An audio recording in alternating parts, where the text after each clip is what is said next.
കേരളത്തിലെ ലക്ഷക്കണക്കിന് വരുന്ന സാമൂഹ്യ സുരക്ഷാ പെൻഷൻ ഗുണഭോക്താക്കളെ നേരിട്ട് ബാധിക്കുന്ന പ്രധാനപ്പെട്ട ഒരു തീരുമാനമാണ് ഇപ്പോൾ ചർച്ചയാകുന്നത്. സഹകരണ സംഘം ഏജന്റുമാർ വഴി പെൻഷൻ പണം വീടുകളിൽ നേരിട്ടെത്തിച്ച് നൽകുന്ന രീതി നിർത്തിവെക്കുവാൻ സർക്കാർ തലത്തിൽ തീരുമാനമെടുത്തു എന്ന വിവരങ്ങളാണ് പുറത്തുവരുന്നത്. പുതിയ തീരുമാനമനുസരിച്ച് ഭൂരിഭാഗം ഗുണഭോക്താക്കൾക്കും പെൻഷൻ തുക ഡയറക്റ്റ് ബെനിഫിറ്റ് ട്രാൻസ്ഫർ വഴി നേരിട്ട് അവരുടെ ബാങ്ക് അക്കൗണ്ടുകളിലേക്ക് ക്രെഡിറ്റ് ചെയ്യാനാണ് സർക്കാർ ലക്ഷ്യമിടുന്നത്. ബാങ്ക് അക്കൗണ്ടിൽ പണമെത്തുന്നതോടെ ആളുകൾക്ക് അവരുടെ സൗകര്യാനുസരണം ബാങ്കുകൾ വഴിയോ ATM കേന്ദ്രങ്ങൾ വഴിയോ പണം പിൻവലിക്കുവാൻ സാധിക്കും.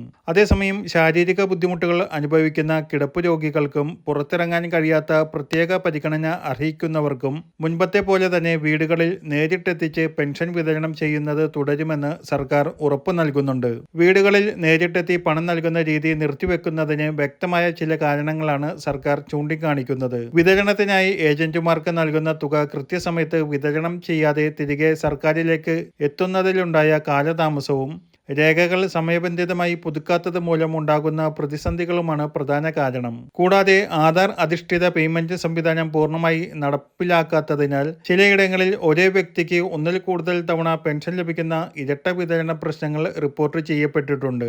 അതോടൊപ്പം വീടുകളിൽ ചെന്ന് പണം നൽകുവാൻ സഹകരണ സംഘങ്ങൾക്ക് ഇൻസെന്റീവ് നൽകേണ്ടി വരുന്നതിലും സർക്കാരിന് വലിയ സാമ്പത്തിക ഭാരമുണ്ടാക്കുന്നു.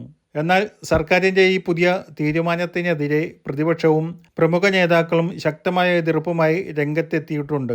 ബാങ്കിംഗ് സംവിധാനങ്ങളുമായി യാതൊരു ബന്ധവുമില്ലാത്ത ധാരാളം വയോധികർ ഗ്രാമപ്രദേശങ്ങളിലും മറ്റും ഉണ്ടെന്നും പെട്ടെന്നുള്ള ഈ മാറ്റം ബാങ്കുകളിൽ നേരിട്ടെത്തി പണമെടുക്കുവാൻ പ്രയാസമുള്ള വയോധികർക്കും ഒറ്റയ്ക്ക് താമസിക്കുന്നവർക്കും വലിയ ബുദ്ധിമുട്ട് സൃഷ്ടിക്കുമെന്നും അവർ ചൂണ്ടിക്കാണിക്കുന്നു. ബാങ്ക് അക്കൗണ്ട് ഇല്ലാത്ത പാവപ്പെട്ട മനുഷ്യർ ഇനി എന്ത് ചെയ്യും?